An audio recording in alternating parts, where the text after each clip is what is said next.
Breaking news. Director ఆర్జీవీకి ఒంగోలు పోలీసులు మరోసారి నోటీసులు ఇచ్చారు. ఫిబ్రవరి 4న విచారణకు రావాలని నోటీసును rural CI Srikanth Varma WhatsApp కు పంపారు.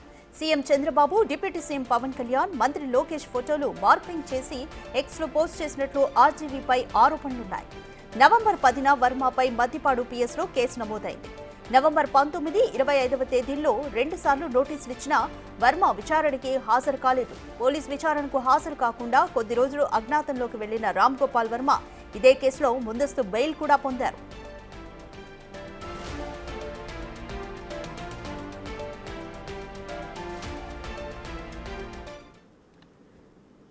మోర్ డీటెయిల్స్ మా ప్రతినిధి జయరామ్ అందిస్తారు.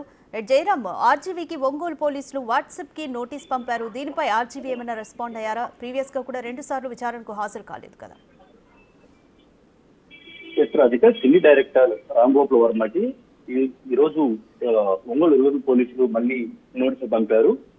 ఫిబ్రవరి 4వ తేదీ నాటి విచారణకు రావాలని కూడా అయితే ఆ నోటీసులు అయితే చెప్పడం జరిగింది. ఇప్పటికే నవంబర్ 10న అయితే ఆర్జీవీపై మద్దిపాడు పోలీస్ స్టేషన్ లో కూడా ఎఫ్ఐఆర్ నమోదైంది. ఈ కేసు యొక్క వివరాలు ఏంటంటే సీఎం చంద్రబాబు నాయుడు, అదేవిధంగా డిప్యూటీ సీఎం పవన్ కళ్యాణ్, అదేవిధంగా నారా లోకేష్, ఈయన ముగ్గురుపై అప్పుడు ట్విట్టర్ లో అత్యధికంగా అయితే అప్పుడు ట్వీట్ చేయడం జరిగింది. ఆ నేపథ్యంలో కూడా అయితే ఇటు ఒంగోలు రూరల్ పోలీస్ స్టేషన్ లో ఇటు ఎఫ్ఐఆర్ నమోదు చేశారు. ఇప్పటికే నవంబర్ 19 సంవత్సరం 20వ తేదీలో ఇటు విచారణకు రమ్మని సంబంధం కూడా అయితే ఆర్జీవీ అయితే అజ్ఞాతంలోకి వెళ్ళిపోయారు. ఆ తర్వాత హైకోర్టులో ఇదే కేసు విషయంలో ఇటు ముందస్తు బెయిల్ కూడా పొందడం జరిగింది. అయితే ఇప్పుడు మళ్ళీ ఫిబ్రవరి 4వ తేదీన ఇటు విచారణకు రావాలని కూడా అయితే ఇటు ఒంగోలు రూరల్ సిఎస్ శ్రీకాంత్ అయితే ఆర్జీవీకి అయితే నోటీసు పంపడం జరిగింది. Thank you Jayaram.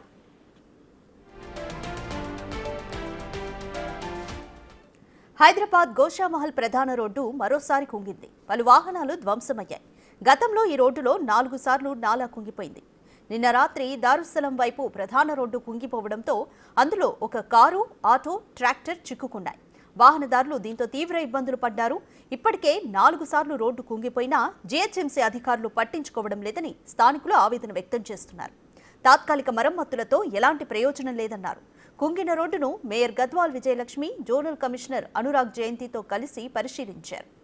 1 day tender పిలిచి వెంటనే ప్రజలకు ఇబ్బంది కలగకుండా పనులు పూర్తి చేయాలని అధికారులను మేయర్ ఆదేశించారు. భారీ లోడుతో వచ్చే వాహనాలను లోనికి రాకుండా చూడాలని అధికారులకు సూచించారు.